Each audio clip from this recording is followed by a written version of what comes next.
our premiere episode of the human side of AI, leadership, and innovation, our weekly live stream from the Latino AI Summit, exploring the human side of AI, leadership, and innovation.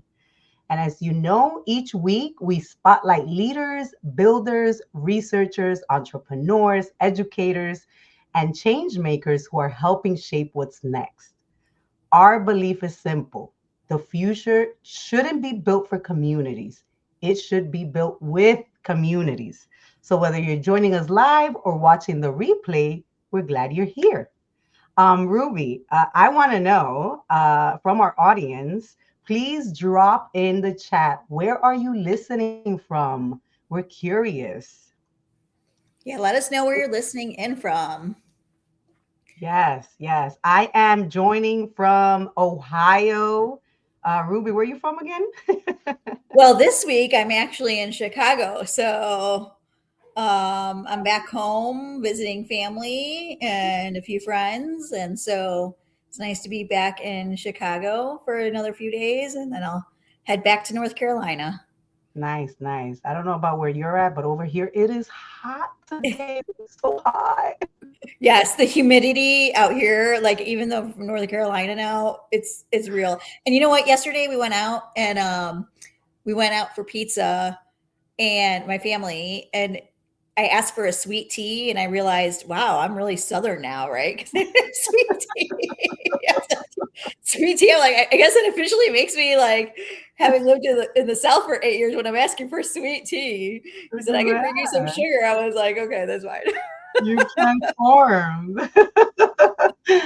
All right, Ruby, why don't you kick us off and tell us about the upcoming summit? Yeah, and I just want to make a couple of acknowledgments. I see Devin's from Chicago. I hope you're staying cool, Devin. We have Maria Marta listening in from Riverside, California. And she says she loves Chicago. Me too. It feels so good to be back home. And yes, next week, what is today's Wednesday, right? Yeah, so 1 week from today, will be the Latino AI Summer Summit. And so we have 2 days of workshops, over 20 sessions. We've added some, so I think we might even be more than that at this point. We have our foundations track, we have our build and apply track, we have a student track and emerging professionals, and then we have a Spanish track, all in Spanish. And so we've taken the feedback that everyone's given us and implemented it. So we have, longer session times for those hands-on workshops. There's things like learning how to build your own operating system, building an agent. What else do we have? Like instead of SEO, increasing your AEO. We have lots of leadership development too. So we're not just looking at the technical skills, but we're also looking at how do we pair this with some of the soft skills or leadership skills, like emotional intelligence, how to future-proof your career. What other ones do we have in there? We're talking about human consciousness, which we're going to get into in just a moment. So we have lots of good stuff. We hope that you can join us. Again, it's 2 days. Even if you can't, I know it's busy, summer, kids, vacations, all the things, you will get access to the recordings for 30 days afterwards. So because obviously you can't be at all of the sessions at the same time, right? We've got four tracks going on congruently. So even if you can't make them all, you'll get access to all the recordings. And we're really focused on practical application. So this is not about just like theory, but how do we apply this so that when you go into work or you go into your business the very next week, you have tools, frameworks, resources to help you. But the best part of the Latino AI Summit by far is la comunidad, right? Like that's hands down the best part. So you can still get your tickets. I know us Latinos like to wait till the last minute, but make sure to get your tickets now. Yes, don't wait. Get your tickets, bring a friend, and let's learn together and let's have some fun, right? Like it's going to be, we'll have the music going on in the background and there's no masking or shrinking. Come as you are. whether you're new and never seen yourself in the tech space, or whether you're seasoned and have been working in technology, your entire career. There's a place for you here. So, with that Yes. said, I'm going to pass it over to you, Dr. McCall, so you can talk about our very awesome guest today. Yes, thank you, Ruby. Thank you. Come join us, friends. And I get the honor to introduce one of our summit keynote speakers. We're joined by someone whose work sits at the intersection of leadership, human potential, and transformation. Dr. Valeria Aloe is an award winning author, speaker, entrepreneurship coach, and the creator of the Rising Together movement, which helps people transform their mindsets and create lasting behavior change. As the first person in her family to graduate from college and build a professional career in both her native Argentina and the United States, Valeria has experienced firsthand what it means to navigate identity, belonging, and personal reinvention. Before dedicating her work to leadership and human transformation, she spent more than 2 decades leading across global organizations, including Procter Gamble, Citibank, Reckitt, and Price Waterhouse Coopers, working across 7 countries. And today she brings together the worlds of business, leadership, and spiritual science to help people navigate change from the inside out. She is the award winning author of Uncolonized Latinas, Transforming Our Mindsets and Rising Together. And that has been recognized as one of New Jersey's top 50 women in business and one of the state's most influential Hispanics, and holds both an MBA from Dartmouth School of Business and a master's in spiritual sciences. Woo, that was a mouthful. And that brings us to today's conversation. We are so excited to have you here with us today. Everyone is talking about what AI will do to our jobs, but the deeper disruption that no one is talking about is what it's doing to our identity, our sense of worth, and our understanding of what it means to be human. So I just want to welcome and Gracias. please join us in welcoming Dr. Valeria Aloe. Yes, thank you. Muchas gracias. Thank you, Dr. Michal and dear Ruby, for having me today for this conversation. And I very much look forward to your summit. In addition to speaking, I blocked my time to attend as many sessions as I can because these conversations are so important. So thank you. Thank you for having me. Thank Gracias. you. Thank you. It is our absolute pleasure. So, Dr. Valeria, before we dive into AI, I'd love for everyone watching to get to know the human behind the work. All right. Beyond the title and all the achievements, tell us more about who you are. So I'm a daughter of two amazing human beings. I was born in a very small town in Argentina, rural town, so my streets were unpaved. And then, as we have this conversation, you will see how things started and how they evolved.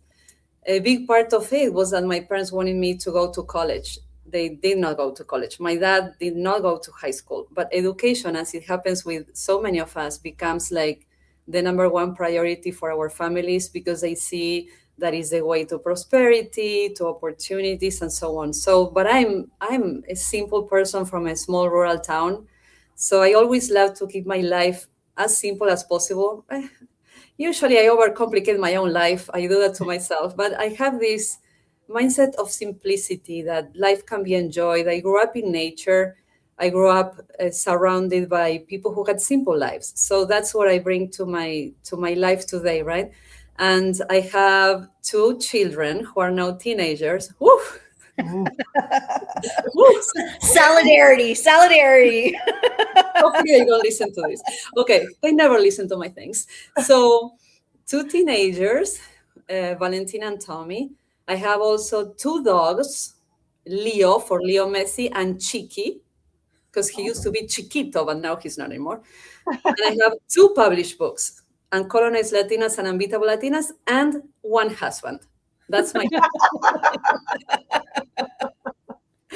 that's why I'm in top of and you know what it is when you read the bio, it looks like, oh, so many accomplishments, but I'm prouder not about the titles or but about who I became and who I continue to become, creating space for who I am becoming. And I love to help people. I have a life of purpose, of service, and of impact. And that's what I'm proud about, to be able to contribute to the world. That's what it counts, not so much of course, the titles and the opportunities and the education that opens doors. But then when you come in, who are you and what type of work are you creating, and is it for the highest good or for your own agenda? And that's how I function, that right, for the highest good. How can we leave spaces better than what I found them? And that's what I also instill in my kids and everybody that I work with. I love that. I love that. Thank you. Thank you so much for sharing. So many of us, me included in the past, tie our identity to our titles. And we are so much more than that. So Yes. thank you. Thank you for sharing that. So Valeria, Dr. Valeria, you spent over 20 years at companies like P&G, Citibank, PricewaterhouseCoopers, and now you are speaking at an AI summit about human consciousness and spiritual science. Yes. How did that journey happen? So the first part of the journey was quite predictable or expected, because what I mentioned about my parents, they wanted me to go to college. So I had to move to the big city of Buenos Aires. I did not even know how to cross a street with a traffic light. I had to learn what the traffic light was. And I'm not embarrassed to say that, but it was expected. And they always said, oh, you're going to work in a big company in Buenos Aires. So I had that and I accepted that. I was little and I embraced that, right? It's like a chip that was implanted, a corporate chip, in me, in my mindset, and I went with that. So it was a lot of sacrifice and hard work, but expected. That was the expected journey. What was unexpected is the burnout that I had in 2018, when my kids were maybe 7 and 8 years old, and I was trying to keep up with the rhythm of working in the US. I've been an immigrant maybe for 10 years, but I was still, to this day, I'm bicultural. So there are some things about the system here that I'm still having a hard time navigating, right? And it's good to talk about these things. So because I pushed too hard and I tried to be a mother full-time and a professional full-time because I had invested so much money in my education, I burnt out because I put myself last. And I have to say that, unfortunately, so many of us keep putting ourselves last because there is always somebody else to help. There is always, and that's the ingrained cultural belief of that we need to be of service, but you need to be first. Serve yourself first and fill your cup, right? But I didn't do that for a long time, like a decade or so. So I burnt out. And after I burnt out, my life was unpredictable because suddenly the person who I had been hit a wall. And that identity kind of didn't match who my life situation anymore. I could not continue that path. So that became like standing at a mountain and having all this empty space in front of you. And you're like, what am I going to do now? Right? And it became also a soul search in a way, because I felt I was blessed at that point to have kids, as I said, like my family, a really good life, a great husband. But I saw so much darkness in my life. I was not happy. And I got very scared with that. I was crying a lot. So burnout, you know how that is. It's a huge collapse emotionally, physically, mentally, everything, the full thing. So I decided to step out of corporate for 6 months. I said, I'm going to give myself 6 months. But because I have all this energy, I went to the gym. And when I went to the gym, I was first in the first row, like trying to keep up with these crazy cardio classes and so on. And at some point, somebody hit me with 15 pounds on the left side of my head and caused me a concussion. So I had a burnout and a concussion with migraines, okay? And because I lost my balance and I saw double, I had left the water bottle in my freezer, pulled it out, it fell on my foot, and I broke my foot. So I had a lot going on.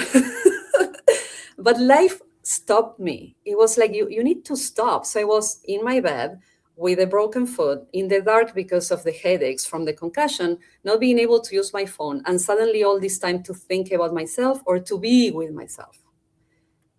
And I felt vertigo at that point.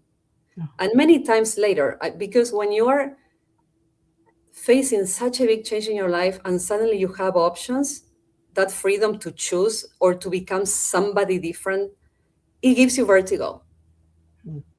because you don't know where you're going. What am I going to do? The person who I was is not working anymore. Who am I? So I had all those deep questions, and that's when I embarked on a mission with myself to heal, to understand why I hit a wall, to understand why did I put myself in this position of huge sacrifice. So that's the catalyst that led to the second part of the journey that you were talking about. And the main part of that second journey was spiritual science. The degree, the doctorate in spiritual science came later.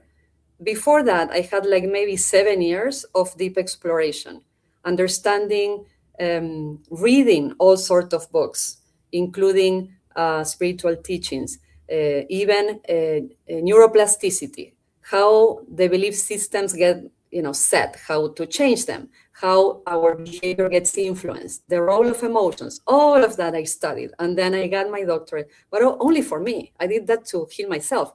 But then when I saw I had these amazing tools, I started to share them, and that's why we are here. But that's my journey and a commitment with this. And one of the reasons I'm here is I hope I can avoid people from having to go through that experience of suffering burnout, even though I have learned that humans, we can pivot with either information or the experience.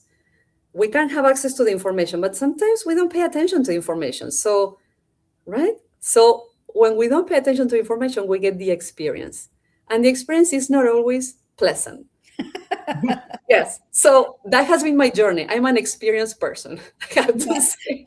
I like to say that I get hit by a 2x4 on the head, right? Because Exactly.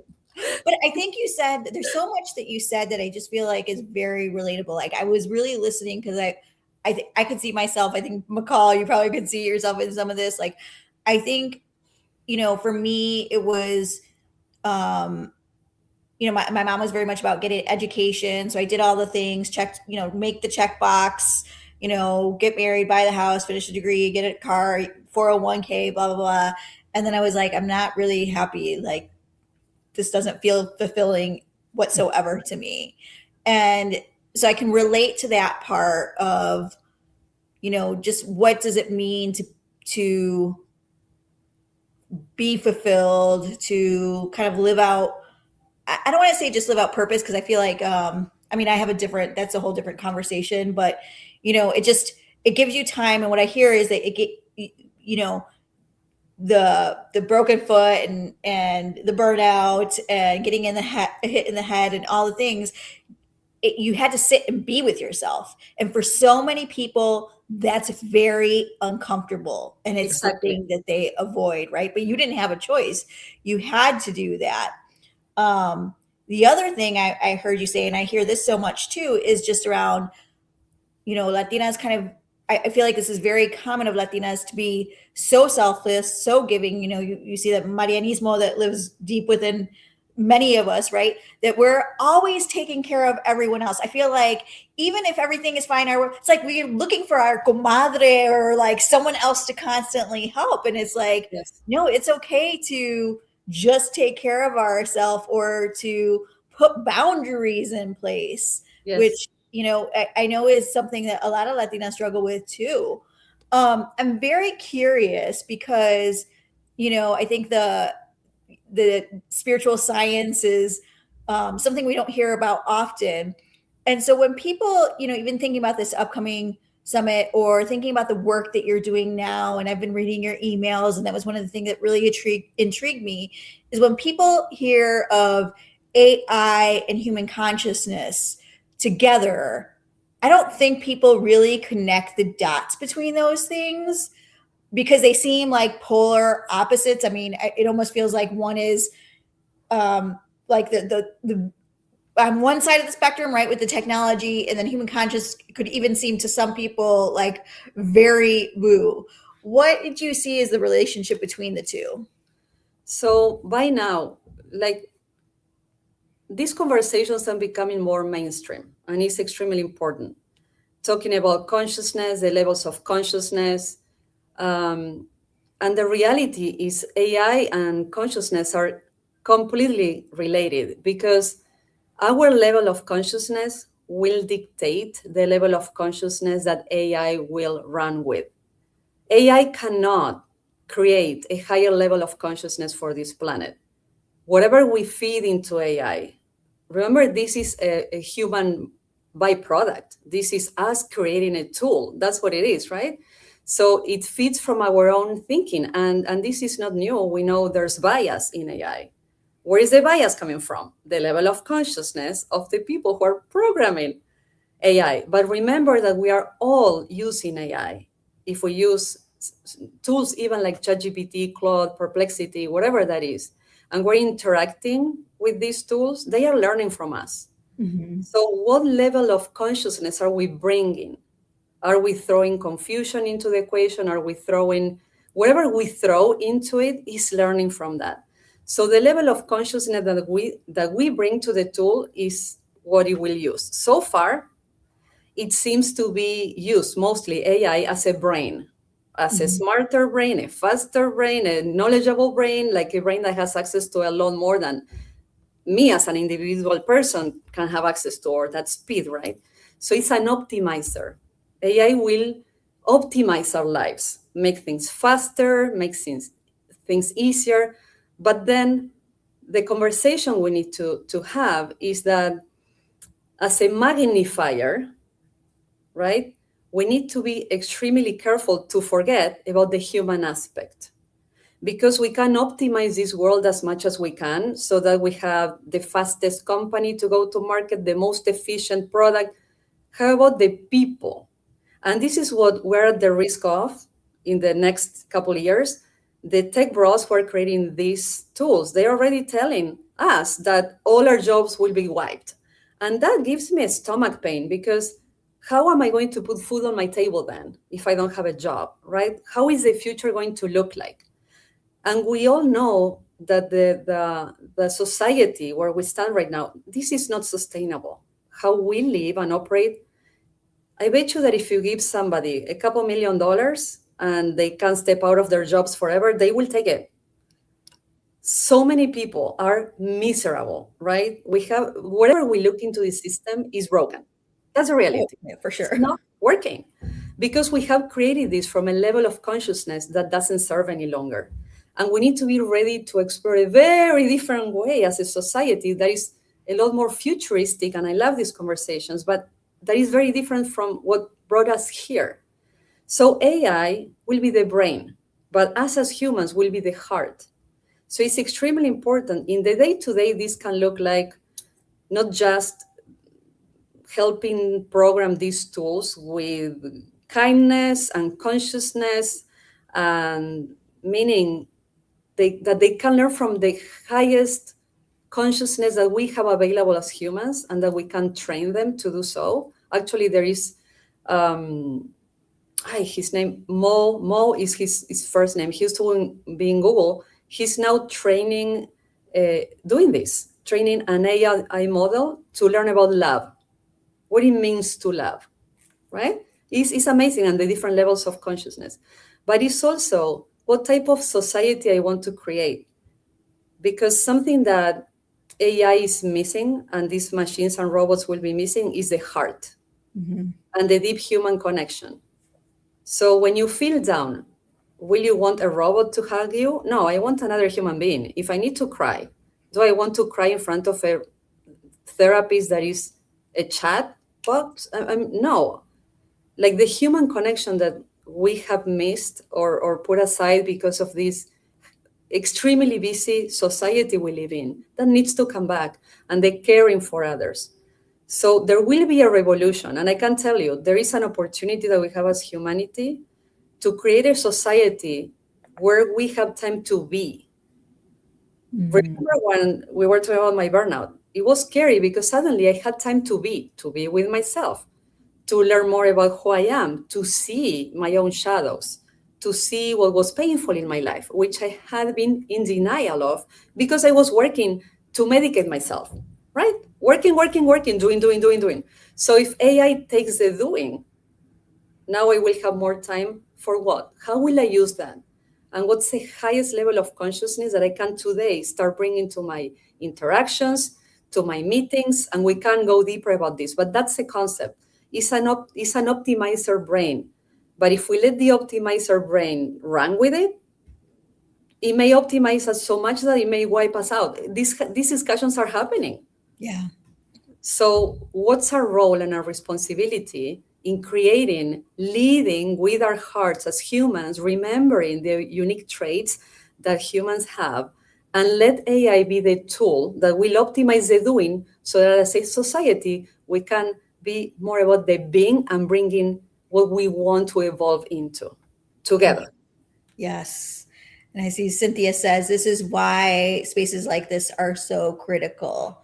Yes. And these are the conversations that we want to have at the summit, is not just the technical, right? But these other conversations as well. And I think for anyone listening, I'd be very curious, because I love the one question that you said is, what type of society do we want to create? Right? We're seeing the crumbling right now take place. And there's going to be something new. There's going to be a reinvention or a new paradigm, and we get to dictate what that looks like. So I'd be curious from our listeners, what type of society, would you like to see our future be like? What is it that you want to create? Thank you for that. I know that, and you brought up something, with jobs, and tech bro is saying that all these jobs are going to go away, and there is a lot of fear around that too. I know even when I first learned about AI, which was like 3.5 years ago, I mean, I was sitting in a Google, I was sitting with Google at a conference, and they were like, hey, AI is not coming, it's here. If you don't get on board, you're going to be left behind. That was the message. And I remember being like, oh my gosh, I'm like a woman in my 40s, like work by myself, solopreneur, like, how am I going to learn this? What does this mean for me? And I kind of got scared, but then but being a coach and being that curiosity is one of my number one values, I was like, okay, instead of getting scared, get curious. Let me explore and see what this means. What does this mean for me? What does this mean for our community? What does this mean for humanity? So I'm curious, when we think about like AI triggering, I know that you talk about AI triggering an identity crisis, Yes. and I'm curious what you mean by that, and if you think this is already happening. Yes. So your point about the curiosity, an important point is, let's be curious about these AI tools and get into them, learn them, but also let's be curious about our inner world, because AI can optimize the outer, but we are the ones who have dominion over our inner world. So here's the thing. None of us can say what will happen in the next decade. None of us. But it seems that it's going to be challenging, because it's going to be challenging the basis of the society. And we'll talk about the identity crisis in a second. It's going to challenge the pillars of the society as we know it. Right? Now, what's scary is we don't know how that will happen. So a major point here is we need to be curious about our inner world. How do we create more inner peace, more inner balance? How do we feel and empower ourselves? Because all the work that I have done in my books, which I want to plug something. If you join the summit, I'm going to gift you a mini ebook that describes all these mindsets from the Latino culture and many other similar cultures that get ingrained into our unconscious, and how that triggers or influences our decisions without us even knowing about it. So why is it so hard for me to speak up in the meeting? Why do I feel self-conscious? Why I'm ambitious, I want to grow, I want more, but I have such a hard time standing and leading this room, or asking for help, or putting myself first. This is all laid out in that mini ebook that people at the summit will get. So plug done. But here's the thing, the number one voice that my research shows with thousands of people that we have is I am not enough.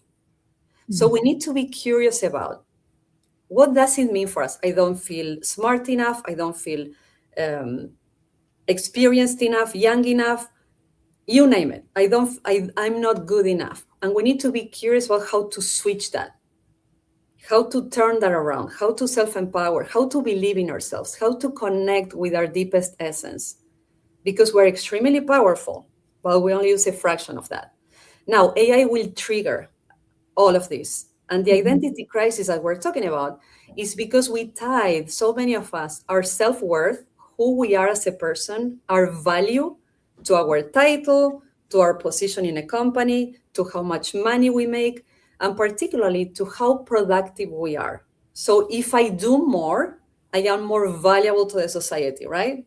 If I do and I produce and people see that I'm producing I'm delivering those results, make me valuable. No, you are valuable because you exist. Yes. That's it. You're alive, you're here. You are valuable. I don't care about anything else that you're doing. It's an illusion, right? It's an illusion of our self-worth. But why was this? Because it fed the system. The system needed workers. The system needed people to do, and do. Now the doing is going to be delegated to AI. So how about we get curious about who we really are? Because the identity of who we are is far beyond what we do. And let me here share, there is a research report by Pew Research, recent, that says that 92% of those who were interviewed, 92% believe in a higher power, call it the universe, God, spirit, believe they have a soul or they have an essence that is intangible. 92%. We never talk about these things. Never. We don't talk about purpose or having a transcendental life, being a spirit, having a human experience. These are conversations that I have been comfortable as a doctor in spiritual science. I have been comfortable and uncomfortable and still feel uncomfortable about talking about these topics in corporations. Yeah. Because it's like and people have a belief. People know there's something more than this physical body. There's something more. We're here for a reason. We know that, but we don't talk about it.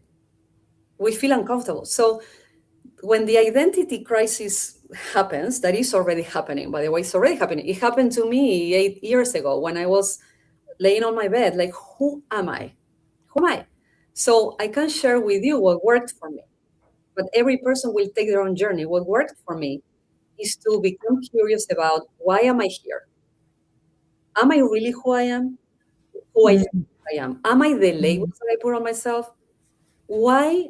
And then I started to pay attention. The observation is key in spiritual science. Observation is the number one step. It's, why am I thinking this? Why am I judging myself? Why am I speaking to myself in this way? Why am I experiencing these emotions? And I started to go deep into that, asking, right? But the more important part is observing, because we become machines, doing, that we just, as I said before, the doing medicates, or you live in denial of what really goes on inside. So if the doing is removed suddenly, and if the person that I thought I was, because I had this title and I work with this company, doesn't exist anymore, that's what I said about the vertigo of being like at the top of the mountain with, what do we do now? So it's already happening. It's already happening. And what I find also super fascinating, last point on this, is there is another report from Stanford University in 2024 that says that roughly 42% of young adults between 18 and 34-year-olds, they are experiencing a level of loneliness that is unbelievable. And we are so connected with technology, but we feel lonely. Actually, there is in the US an epidemic of loneliness. Yes. There's been reports on this, multiple. Yes. And what I love that has changed in the last year is people are expressing a hunger, particular a spiritual hunger. People are seeking for a deeper meaning. That's already happening, which is great. Now people can see, bring me the best technology, connect me with these amazing tools is not enough. I still feel alone. There has to be more. Yeah, there has to be more of this human connection, right? That we were talking about. But there's this already, people are expressing a hunger, a spiritual hunger, a hunger for meaning, a hunger for purpose. And it's not comfortable. It's not comfortable because we need to dig through our own shadows, right? And find who we truly are. Yeah. So that's the Wow. identity crisis that has been going on. And Wow. I mean, I could dive into this for hours because I mean, this is even in my work as a coach. I feel like this is so much what it has been like 80% of the work is just noticing, like, right, like noticing the roles we play, noticing the way that we've been conditioned in life, and I basically say it's like noticing and then unlearning everything that we get taught, right? And uncovering our mindsets, yes. yes, exactly. And so, and I think it's interesting, and I know we've talked about this offline too, in regards to corporations not understanding spirituality, but the Latin word for inspiration, right, is in spirit, right? And any type of change, any type of transformation comes from spirituality, not religion, but spirituality. Yes. So I absolutely love this conversation. I mean, I could spend hours and And hours. then we continue at the summit. We Yes, want, and we will continue. And oh, it's going to be so good because there's going yes. to be some very, very juicy conversation. Yeah. Um, I have a question though. Like, so you have your doctorate in spiritual science, which is something that most people have not heard of. And I'm very curious to know what that actually is, why it matters. And I'm very curious even what your dissertation was actually on, because I know you kind of did Oh, this more yes. for I can yourself. share it with you. Yes. Yes. So first I did my master's in spiritual science, but for me, and then the doctorate. So what's the basis of all the work? The basis of the degree is the spiritual energy is the fuel for everything else. Meaning the sense of purpose, the waking up in the morning with a sense of mission that if I'm alive, there's a reason for this. And it's because I'm here to leave things better than I found them. Mhm. The spiritual energy is about waking up in the morning also and facing the day not as a day full of problems, but as a day filled with opportunities for growth. So when I have some issue with a person, right? Instead of reacting, one of the spiritual science tools is silence. Instead of reacting, I go to silence, I create a space. I see what is this teaching me? Usually, human beings, we always have something going on with another human being. That's a reality. So, what is this person teaching me? What's the lesson? Many times, the lesson can be that I need to love myself more, that I need to set boundaries, that I need to. Each person has a different lesson. The lessons evolve over time, the lessons keep changing, but that's the approach. When you are doing spiritual sciences, is you use the spiritual tool of, the scientific tool of observation to see what's going on in your life and to make adjustments. Now, the fascinating part is you look into your physical, emotional, and mental life. Physical could be as simple as, am I working out enough? Am I keeping myself healthy? Am I sleeping enough? And you start to track. So you say, okay, I'm going to start working out more, and I'm going to track the impact that has on my peace of mind, on my energy level, on my happiness. So you track things for 3 entire years. For every single day, I've been tracking aspects of changes, small steps, micro steps of changes in my physical life, in my mental, what I'm thinking, the thoughts that I hold, even my imagination. What images do I put in my head? Like images of disaster or images of possibility, of opportunity, of hope, right? So win in your imagination is how I like to call it. Always win in you can choose what to think about. You can choose it, what to imagine. Win in your imagination. And then the emotional part that is observing what gets triggered in you, right? And also make adjustments with that. As I said, one of the tools for adjustments could be I will, when one of my teenagers has an awful day, I'm not going to engage or reply because it will get worse. So I'm going to be silent, I'm going to listen, I'm going to create space. And then when I need to say something to my children, I take the time and find the right place. So these are all tools of awareness, right? But the most important value that I got from that is that I could see my entire belief system and who and what influenced my belief system, and started to believe differently, started to see myself not as a limited being who is powerless and victim of the circumstances, but as a powerful person who can choose her life and live in a way that makes me happy, that brings joy to my life and brings me peace. So, but micro steps. Why micro steps? Because if you try to change your life in a huge way, it can be scary. It's like jumping from the mountain to another mountain. Jumping from the mountain to another mountain. It's a lot. So it's a step-by-step process. What little change can I introduce today, another one tomorrow, another one the day after? And those changes accumulate over time. And at some point, when you look back, you can see the exponential transformation that took place and the new habits, ways of thinking, ways of talking to yourself that you could implement. Now, my thesis.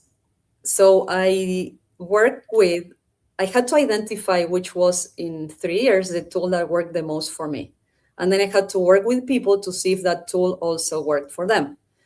The tool that worked for me is each time I faced a complexity or a difficulty or a challenge or a problem, I looked at that, or even a difficult relationship, I looked at that situation from a very high level, like a drone. I'm going to separate from this and look at this situation from a very high altitude. What is this teaching me?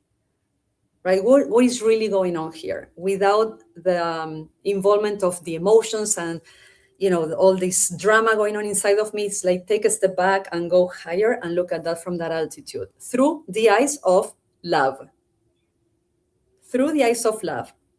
I'm going to love this challenging situation. And I want this challenging situation or person to be my teacher. So I gave that for a month to a group of people, and I had to measure if it worked for them and the benefits that it brought to their lives. It improved their relationships. They had a sense of peace. So I'm sharing this tool with you guys, all of you here. It's like whatever challenge you have right now with a person, look at the situation from a higher altitude through the eyes of compassion, through the eyes of love, through the eyes of understanding, of openness, of connection, and then see what happens. It starts to shift your perspective on the person. And do that not for one day. Do it today, do it tomorrow. Keep doing it. It will change your perception on the person or the situation, and then it will do something in you, within you. It will bring you peace. It will bring you more balance. It will bring you a sense of expansion. Whatever you want to observe in yourself, whatever you want to achieve, a benefit that we call it, give it a try and see what benefit you create from that with that tool. I love that reframing. I need that. I needed that. I'm taking notes. I'm gonna, start reframing that, looking at things through the eyes of compassion and everything. So many gems. I feel like we can talk for hours. Dr. Valeria, thank you so much for sharing everything. I'm taking notes, and I'm gonna quote you. I love the "we are enough because we are." Yes.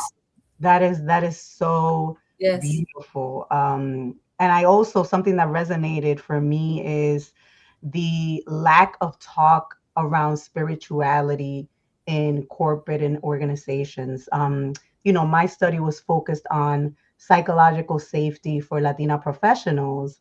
And what I learned through my research was that over 95% of Latinas use some sort of spirituality to cope in the workplace around, fostering that psychological safety. So I'm just like fascinated by that. We should continue, talking about these things because they're happening, whether we speak about them or not.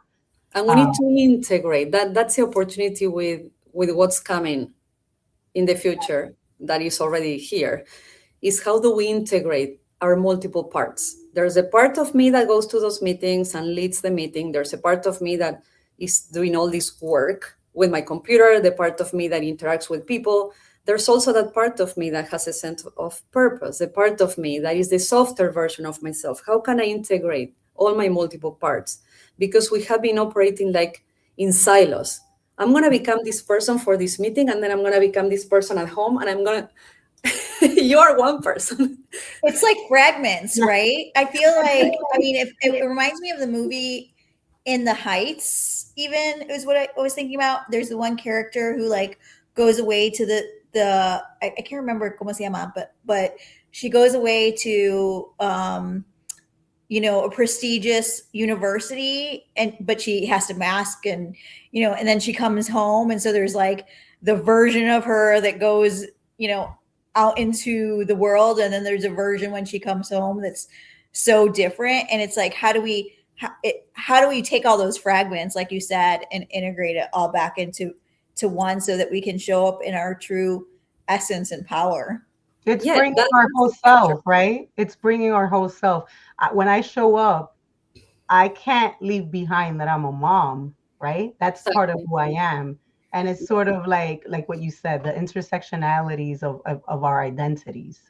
Yes, I want to and but bring it's it scary, right? It's scary. I mean, why do we show up with some sort of facade or this armor around us? We were not born that way. back. But why in many spaces we show up like that? And you can see that in many corporate spaces and organizations, that people act like they have no heart. They act like human robots, is machines. And you're like, does this person have any compassion? Is that really human? Well, yes, but the person learned to protect themselves because at some point they were hurt. All of us were hurt. All of us, at some point, we were hurt, and we started to protect ourselves. So is it too crazy to think that one day humanity will allow themselves to be without the protection and be the funny person that you don't allow yourself to be at work, be the caring person, the softest version of yourself? At some point, I remember in corporations way back then, when some men were really tough, it intimidated me because of this cultural script of authority, respect to authority, and the patriarchy that we come from, right, in Latin America. So intimidating. I had to make an effort to imagine that person, like maybe playing with a dog. I'm like, if that person, or has a child or whatever, if that person plays with a dog, will he be really screaming like he's screaming now and being all tough? And it helped me to imagine that. But I wish that person showed more of that version of themselves in a work setting. I think we all need that a lot more to be human again. And that's a big difference that we will talk about at the summit, about Yes. the culture of the mind, because we cannot share all of it in this time. The culture of the mind and the culture of the heart. We are generally in the Latino community coming from the culture of the heart. When I go to Argentina, there's no personal space. People like talking to you this close, they hug you, they touch you. And here in the US, it's like, more distance and so on. The culture of the mind focus on the metrics, the optimization of resources, the bottom lines, the profit, all these metrics. And the culture of the heart is caring about the wellness of people, the human relationships, the connection. It has like the soft skills that were like demonized as weakness, right? But how about what's really going to happen, and this has been in conversations for a while, is the merging of both. And we will talk in the summit about our role as Latinos, because we have a big role to play in what's coming. Why? Because we have navigated the culture of the mind, but we have all the pillars within us already that we brought from the culture of the heart. So the integration of both will create the new, and we have a big role to play. More to come on that. Oh, I can't wait. Okay, I want to just bring it back to something you mentioned earlier, which is the shift from human doing to human being. In practical terms, what does that look like for someone in a corporate role running a business today?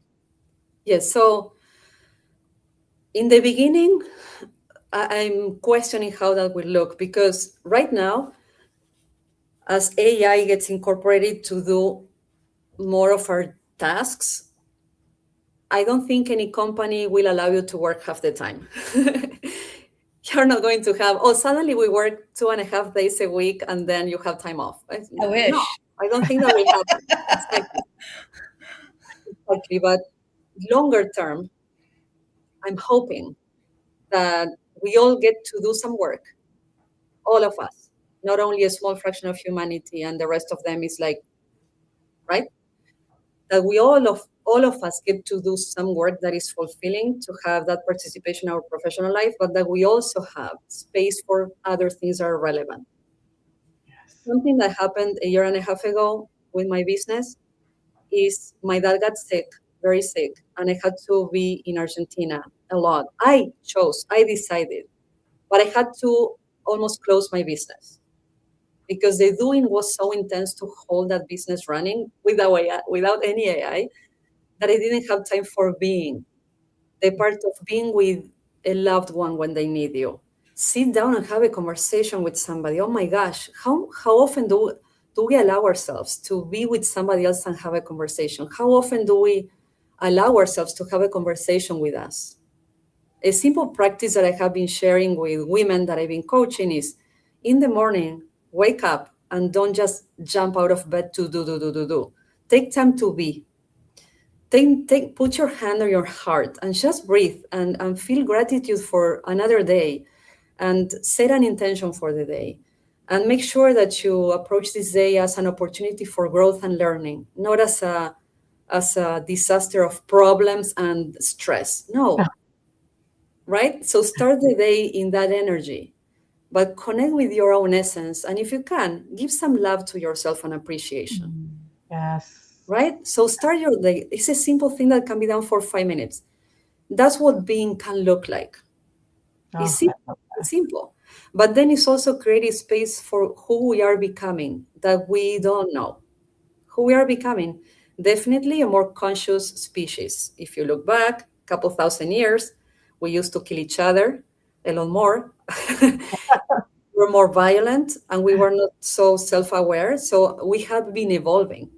When you look back, thousands and thousands of years, we have been evolving, and we need to keep evolving and leave space for becoming. But if I fill my day with doing and I don't leave space for becoming and being, then I'm missing the opportunity. So that's what the pivoting from doing to being can allow us to do. To really be in the space, do less, delegate what you can, use the tools, but use that new space or that time to be, even if it's a few minutes, to be with you, to be human, to experience what it means and feels to be you, and to create that space for becoming who we are all becoming, that we don't have much clarity yet about who we are becoming, because we are still like cleaning our our systems and mindsets of all that, you know, negative influence and a lot of trash that was put in our heads since we were born. it. So leave space for and be surprised with who you're becoming. Oh, Some parts of my life, let me share this really quickly. And this was one of my newsletters that maybe Ruby read, is I used to be an accountant I started my career as an accountant. And I always loved or so admired people who were doing human transformation. But I was like, oh my gosh, all I know is financial statements. What do I know about mindsets and people transforming and dealing with those, groups of people and working with them and moving them, influencing them? There's no way. And then they throw a problem at me and I have no answers for that. No, I go to the numbers. 1 + 1 = 2 is easier. So yeah, but then with this burnout, an opportunity was to say, okay, bring it on. Who I'm supposed to, if this was not happening for me, or the person that I thought I was meant to be is not available for me any longer, show me, mm, help me. I'm open to see, guide me. I'm open to see what I'm supposed to be doing. And then I ended up writing the books. I didn't know there was an author in me. But when I sat down to write those books, I said, I know a part of me a part in my system, in my brain, in my heart, in my essence, knows how to do this. And I know there's a part they will figure this out. So that's creating space for who we are becoming. Science shows we use only a fraction of our brains, only the brain. And there is a lot more than the brain. The heart also has um, cells. The heart has its own energy, right? So how do we leave that space to surprise ourselves with a person that is awaiting to be born? That's the message on that. Oh, I love that. So deep. It Oh, is. I have so many questions. I won't ask them all now, but at some Send them to point me I later. want to ask you about parallel, like quantum parallel timelines. But that's a Oh, whole other cool. I had some experiences with that, which were mind blowing for my 1 + 1 = 2 brain. But yes, we can talk about that too. we need part two, part three, part four. Exactly. Yes. And I know I saw a comment here too. I wanted to acknowledge, and this come to the summit because we are going to talk about this Yes. too, right? Being human, Yes. and the patriarchy does not serve men either. No. They want connection, love, and community too. Yeah, and I see in men, I see little boys. Like the patriarchy taught us women to be obedient and fearful of men. That's the reality. But these poor men, they were little boys at some point, and they Yes. had to jump into this big adult body at some point and be strong and not be allowed to cry and have all the answers. How much pressure is that? It's not working for them either. Agree. So that's why it's on us together to build a new. And I'm hoping a lot of men will be at the summit too. Super important. I hope so too, because right now it's all the women. So men, this is your We call. lead, we lead, but then we invite the men too. Yes. Yes. And we Oh, join efforts. come Yes. join us. Time flies when we're having fun. I have all these questions that I want to ask, but I think I'm going to turn it over to Ruby so that she can either do some rapid fire and then we can officially close out. Yes, Yeah. porque tengo el partido de Argentina-Inglaterra en una hora. Ay, Dios mío. Ok, eso es muy importante. That's today? Oh my gosh. Okay. All right. So we're going to do a quick rapid fire and then I have one final question. All right. So what brings you joy? To be home with my family and my loved ones, my pets, that brings me joy always, no matter how the day has been out there. Yes. What one mindset would benefit people to release? The victim mindset. You have the power, man. We all have so much power. That mindset about being powerless or too small to create change in this society is a dangerous mindset to create the opposite, to believe the opposite, that you are powerful enough to, you as an individual are powerful enough to create big change in this society. Yes. Yes. That's what we need. Person you would like most to meet? Oh, Mackenzie Scott, I believe. I mean, wow, she has all that money and she has such a great heart and she's giving the money away when money means power for this world. Wow, I want to talk to her and also ask her a little donation for our 501c3 that we bring used gently worn soccer cleats to kids in Argentina. If anybody knows where I can get more of those donations for kids in Argentina, please contact me. Oh, perfect. All right. What aspect of Latinidad do you believe is a superpower? Our faith that things can be better. What's one possibility that excites you about the future? That we will create it together, all of us, the little individual, the small individual, not the 1% in power. What's a book everyone should read? Spiritual Warrior by John Roger. Okay, I was going to say, you're going to plug your books. Oh, yes, of course. Uncolonized Latinas by Valeria Aloe and Unbeatable Latinas by Valeria Aloe. Yes, yes. And yes, get those books. I know Uncolonized Latina was very transformative for me. And so I want to, especially when the time it came out in particular. So go get your books. Are those on Amazon, Bookshop? Yes. Okay. All right. We'll drop the links in afterwards for those. And then what's one thing that you want people who join your fireside chat at the summit to walk away with? I want them to walk away with not only insights and new information or different ways of seeing things, but tools to change their lives today. And I want them to know, I want every person to know that we can right now operate at a higher level of consciousness. But sometimes it's easier to just not do it. Or we become reactive and we walk away from the possibility of being more conscious, or the higher person, or the one who doesn't react from anger, the one who chooses the higher path. It's not easy, but we can do it now. We are already equipped for that. Yeah. But I'll share more tools at the summit on how to specifically. Come to the summit, folks. Come to the Join summit. us. A mini ebook also. Yes, and you get an ebook. Yes. Download at the summit. Yes. And how do people connect with you if they want to like learn more about what you're doing? I'm on LinkedIn. They can also visit my website, valeriaaloe.com or valeriaaloe.com with English pronunciation. And then if you want to email me at some point, it's contact@valeriaaloe.com. Awesome. And we'll also drop those in the links afterwards here. Dr. Valeria, thank you so much. I mean, this is such a mind-blowing conversation. I was taking notes. I'm looking forward to our summit conversation where, you know, like I said, I think it's going to be a juicy conversation. I love that you always bring depth, but also just realness, like real and raw. And we need more of these type of conversations. So much gratitude for you. Thank you so much for joining us today. Thank you. Thank you for your Michal. Yes. Thank you for dropping gems. Yes. And thank you all for joining us. We will see you next Wednesday. The future isn't something that happens to us. Somos el futuro. So until then, keep learning, keep leading, and keep building what's next. Thank you so much, Dr. Valeria, for your generosity and for your energy. Thank you so much. And I will see you soon.